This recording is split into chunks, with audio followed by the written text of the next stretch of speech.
네, 안녕하세요. 설혁입니다. 오늘 하루 모두 고생 많으셨습니다. 오늘은 30대 중반에 부모님 집에 얹혀 살면서 이제 맨날 부모님께 화를 내는 이런 백수들의 현실에 대한 이야기를 해보려고 하고요. 일단은 좀 보면은 2025년 말 기준으로 30대 중에 특별한 이유 없이 구직 활동을 멈춘 사람들의 인구가 30만 명을 상회했어요. 이게 이제 2003년 통계 작성 이후에 최고치를 경신한 건데 30대 인구 중에 10명 중 1명이 일하지 않고 있습니다. 그래서 장기 실업자가 늘어나는 이런 상황이고 어디까지나 좀 보면은 이제 해마다 계속 늘어나고 있어요. 그 2024년 대비해서 24,000명이고 뭐 올해 2026년에는 아마 더 늘어나지 않았을까라는 생각을 좀 해보고 있어요. 일단은 좀 부모님의 집에 사는 것은 그렇게 문제라고 생각하지 않습니다. 당연히 자립을 하지 않은 이런 청년들이 주거의 문제가 해결이 될 수가 없는 것이죠. 뭐 취업을 해도 원룸 하나 얻는 것이 굉장히 쉽지 않은데 나가는 부대 비용만 생각을 해봐도 뭐 보증금도 필요할 테고 월급을 받으면서 이제 월세와 생활비를 같이 부담해야 된다면 바로 취업을 하고 월세를 얻으시는 분들도 분명 지방에서 서울로 상경하시는 분들도 계시지만 그렇지 않은 많은 분들은 대부분 부모님 집에서 살다가 취업을 해도 좀 출퇴근을 하다가 너무 거리가 멀면 그때 이제 독립을 좀 하게 되는 것인데 이렇게 이제 백수 신분에서는 경제적으로 어려울 수밖에 없고 취업이 계속 지연될 수 있고 인생의 경로가 늦어지는 상황에서 당연히 이제 의존하면서 살아갈 수밖에 없습니다. 그렇게 부모님께 의존을 하는 것까진 괜찮은데 세상 탓을 하고 사회나 구조 탓을 하죠. 이것도 어느 정도는 합리적입니다. 근데 부모님을 탓하면서 이렇게 된 것이 다 이제 엄마 아빠가 해준 게 없다 뭐 이런 식으로 이야기를 하는 거죠. 그래서 도움을 받는데 그 기반을 제공하는 대상에게 분노를 표출합니다. 이게 단순한 미성숙을 넘어서 책임 전가를 하는 건데 어떤 사람이 자녀에게 모든 것을 주고 싶지 않은 부모가 없잖아요. 근데 그 열악한 상황에서 최선을 다해서 자녀의 교육을 좀 지원하고 이렇게 먹고 사는데 열심히 살아갔었던 그 부모님에게 할 수 있는 행동은 아닌 것이죠. 그렇게 보면 이제 왜 부모님한테 화를 내는가 생각하면 가장 내가 어떻게 해도 나를 내치지 않는 좀 안전한 대상이기 때문이기도 합니다.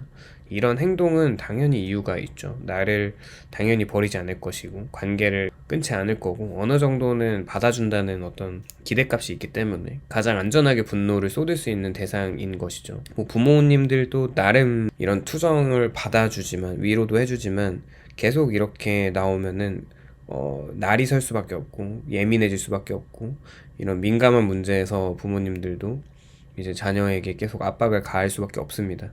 결국에는 이런 것들을 보면은 사회에서 받은 좌절이 외부에는 딱히 표출을 하지 못하니까 종로에서 뺨 맞고 한강에서 눈을 흘긴다는 속담이 있잖아요. 그런 것들을 좀 너무 적절하게 표현할 수 있는 이런 상황인 것 같고 어쨌거나 이런 자기 실패 인식을 인정하기 싫은 사람들이 감정이 계속 축적이 되니까 누군가한테 배출을 해야 되는 필요가 있어서 부모님께 터집니다.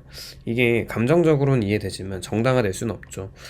물론 이제 걔 중에는 너무 이제 명석하게 대학도 잘 졸업하고 학점도 높고 이제 미래에 촉망받는 어떤 그런 부모님이 앞으로 잘 될 것 같다는 그런 자랑스러운 생각을 하다가 나중에 취업을 하는 게 너무 힘들어서 계속 좌절하는 모습을 보면 좀 안타깝긴 하지만 어떻게 보면은 이런 취업이나 인생이 잘 풀리는 것도 어느 정도 운의 요소가 필요하잖아요.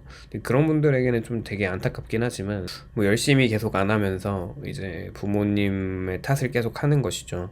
뭐 학교를 대강대강 다니고 등록금은 이제 학자금을 받거나 부모님께 지원을 받아서 열심히 그때 또 딱히 열심히 하지 않으면서 대학을 졸업하고 취업이 안 되고 집에서 이렇게 계속 노는 시간이 취업 준비 시간이 늘어나다 보니 이 부모님들도 답답하고 자녀들도 답답한 것을 인정하지만 이때 부모에게 나한테 해준 게 뭐냐 이렇게 말할 수 있는 것은 참 미성숙하다 이런 생각을 계속 해보고 있어요. 이런 상황을 보면은 본질적으로 내 인생에 이렇게 된 이유를 외부로 돌리는 것인데 부모님이 날 이렇게 키운 것이고 사회가 이렇고 운이 없고 물론 일부가 사실이고 합리적인 이유일 수 있습니다. 하지만 중요한 것은 인간은 어떤 상황에서도 자신의 선택에 대한 책임을 져야 한다는 건데 즉 환경은 조건일 뿐이고 현재 상태는 그 조건 속에서 선택된 결과라는 거죠. 이거를 인정하지 않으면 변화가 시작조차 되지 않습니다. 그래서 이제 열등감이 분노로 나타나고 공격성으로 나타납니다.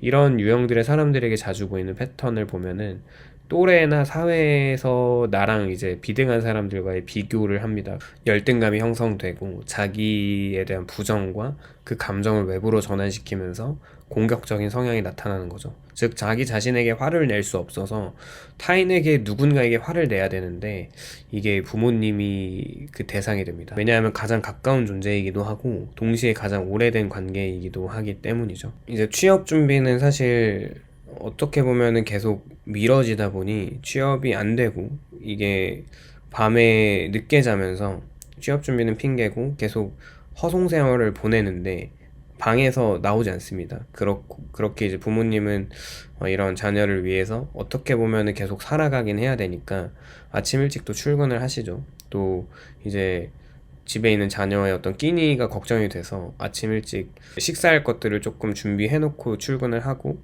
집이 조용해지면 그때 이런 30살 중반이 돼서 조용히 나와서 점심 끼니를 해결하고 뭐 이러는데 참 본인도 되게 답답하겠죠. 이런 식으로 계속 경제적으로 의존을 하다 보면은 이 부모에게 의존하는 상태가 단순히 지원이라기보다는 권력의 구조를 만들 수도 있다는 거예요. 부모도 이게 계속 누적이 되면 자원을 제공하는 자로서 자식은 어떻게 보면 의존자로서 이 상태가 정상적인 관계가 되려면 최소한의 존중과 책임이 필요한 것이죠. 이제 키워줄 대로 다 키워줬으니까 이 정도 나이가 되면 혼자서 뭔가 좀 생산적인 일을 할 필요가 있는 것인데 그렇지 않고 계속 의존하면서 공격까지 한다면 이건 사실 관계 파괴적인 행동입니다. 그래서 직접 행동하지 못하는 사람이 쌓는 감정을 그렇게 이제 원하는 삶을 살지 못하는 것과 행동으로 바꾸지 못하는 것과 대신 감정을 축적하면서 남 탓과 분노가 계속 쌓여갑니다. 이게 시간이 가면 더 어려워지는데 실타래가 더 꼬여버리고 이걸 풀기가 어려워져요. 이 상태에서 가장 큰 문제는 시간이 결국에 이제 35살일 때 경력이 없잖아요. 그래서 점점 더 취업의 문이 좁아지고 습관이 고착화되면서 이게 참 무서운 게 변화가 어렵습니다. 일을 쉬어본 사람은 아시겠지만 한 1년 정도만 쉬더라도 내가 일을 다시 하는데 결정해서 이력서를 내고 취업을 하고 이런 활동들이 굉장히 어렵습니다. 그리고 취업을 한다 한들 뭐 한 달 정도 일을 하면서도 되게 적응하기가 쉽지 않아요. 그렇게 자신감이 계속 하락하게 되고 이런 타성에 젖는 것처럼 내가 이 일상에 계속 회피하는 것에 익숙해져 있으면은 어떤 도전도 계속 회피하게 되는 것이죠. 이런 시간들이 계속 쌓이다 보면 지금 현재가 아니라 미래의 가능성이 계속 줄어듭니다.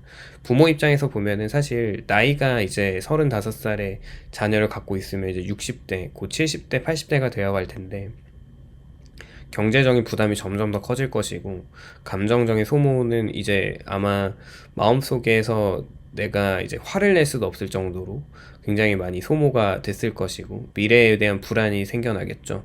결국 이제 몸은 계속 아파오는데 일은 언제까지 할 수 있을까 모르겠고 이때 내가 죽으면 이 아이는 어떻게 살아가야 할까라는 또 부모로서의 이런 책임감이 있는 거죠. 그런 마음이 또 생깁니다. 결국에 이건 단순한 갈등이라기보다는 총체적으로 존재를 흔드는 불안이고 그 상황에서 자식이 화를 낸다면 정말 마음이 아플 겁니다. 이렇게 보면 진짜 방향이 없는 상태에서 뭘 해야 할지 모르고 어떻게 시작할지 모르고 실패가 두렵고 그래서 결과적으로 아무것도 안 합니다. 저는 사실 당연히 그냥 35살 됐으면 어떤 직종에든 들어가서 일을 해야 한다고 생각하지만 많은 사람들이 얘기하는 정답에 가까운 이런 해결책이 그들에게는 좀 받아들여지지 않는 것 같긴 해요. 그런 상황이니까 당연히 2025년 기준으로 33만 명의 이제 일을 할 수 있음에도 안 하는 사람들이 있는 것이죠. 앞으로도 이게 좀 인생에 희망이 없다고 판단이 됐을 때 나타나는 이런 극단적인 상황들이 참 암울한 것 같긴 합니다. 오늘은 이렇게 좀 35살이 되도록 부모님께 얹혀 살면서 화를 내는 오히려 이런 적반하장의 백수에 대한 현실에 대한 이야기를 해보았고요. 오늘도 영상에 공감이 되셨다면 좋아요와 구독을 부탁드립니다. 감사합니다.